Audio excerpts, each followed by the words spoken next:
Marami sa atin na naghahanap ng kagalahan sa mga bagay na pansamantala, sa mga material na bagay at sa mga kasiyahan ng mundo. Ngunit ang tunay na kaligayahan ay na ang kagalahan na tumatagal ay matatagpuan lamang sa isang lugar sa puso ng ating Diyos.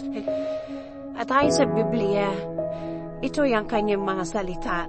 Ito ay mga naglalaman ng patnubay at pangako para sa ating buhay na puno ng tunay na kaligayahan. Pag-uusapan natin ngayon kung paano nga ba maging maligaya. Ang buhay ng isang tao, una ay maghanap ng kaligayahan sa Diyos. Ang tunay na kaligayahan ay hindi matatapos sa mga bagay na material o sa mga pansamantalang kasiyahan ng mundo. Ang kaligayahan ay matatagpuan lamang sa pakikipag-ugnayan natin sa Diyos at sa pagsunod sa kanyang kalooban. Ito'y makikita sa awit 16 verse 11. Ipapakita mo sa akin ang landas ng buhay. Sa iyong presensya ay may kaganapan ng kagalahan. Sa iyong kanang kamay ay may mga kagalahan. Pagpakailanman.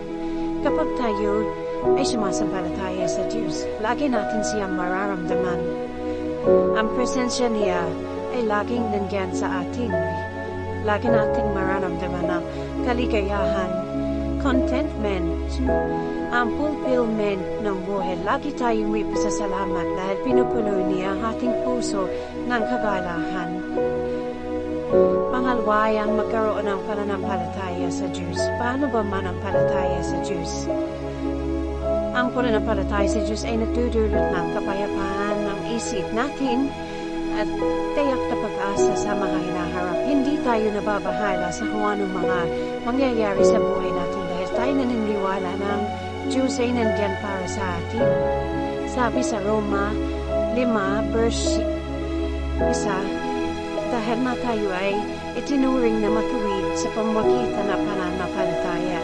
Tayo ay may kapayapaan sa Diyos sa pamamagitan ng ating Panginoong Jesucristo.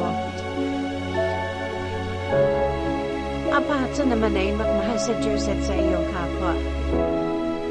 Alam natin na ang Diyos ay pag-ibig.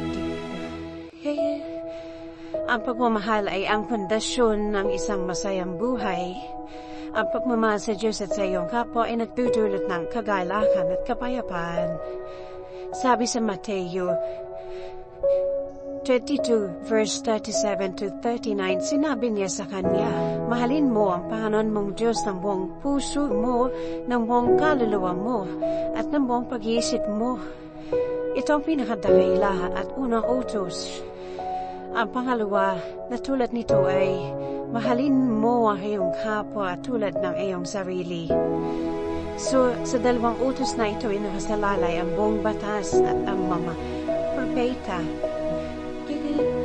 Kailangan nating mahalin ang ating Diyos dahil siyang nabikha ng lahat. Siya nagbibigay buhay sa atin. Siya ang humihinga sa atin. Dahil din ang ating mga kapwa, kailangan natin silang mahalin dahil kung anong ginagawa natin sa kapwa, ay yun din ang ating ginagawa sa ating Panginoong Diyos. Ang pang-apat ay ang mabuhay ng buhay na may layunin. Ano ba dapat ang ating mga layunin sa ating buhay? Ang paghahanap ng layunin sa buhay ay nagdudulot ng kasiyahan at katuparan ng ating pagkatao. Ang Diyos ay may plano para sa bawat isa sa atin at ang pagtuklas at pagsunod dito ay nagdudulot ng tunay na kaligayahan. Sabi sa Efeso 2, versikulo 10, sapagkat tayo ay kanyang gawa, nilikha upang gumawa ng mabuti na mga gawa na inihanda ng Diyos na una pa upang tayo maglahad doon. At ang huli ay ang magpasalamat sa lahat ng bagay. Dapat tayong laging nagpapasalamat sa Diyos dahil tayo ay laging kumigising sa umaga. Laging may pag-asa. Lagi tayong binibigyan ng pagkakataong magsisi sa atong mga nagawang kasalanan na napaabuti ng Panginoon dahil siya'y merciful sa ating kahit tayo ay sobrang makasalanan at dami na pong makasalanan ngayong panahon.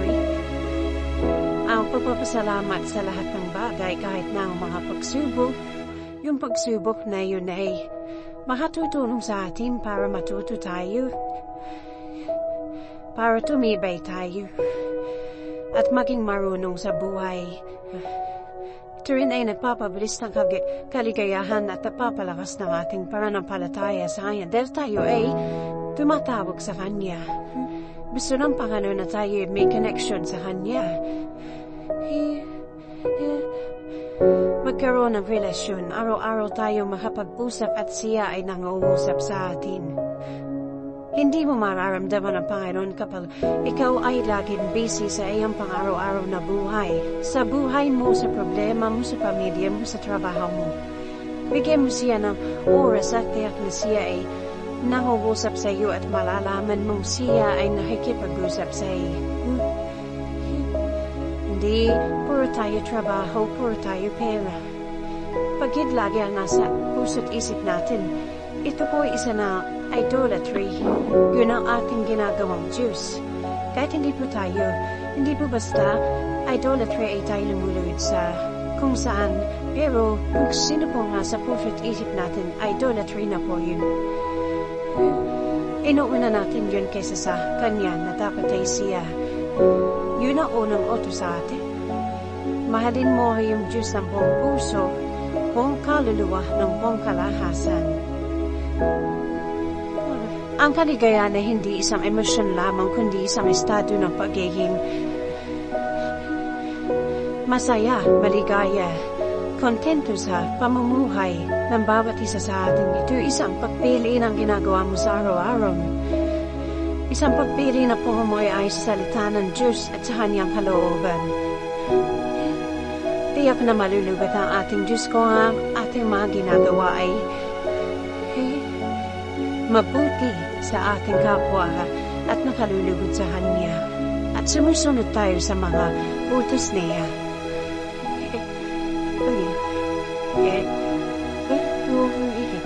Kaya ang tunay na kaligayahan ay nasa Diyos.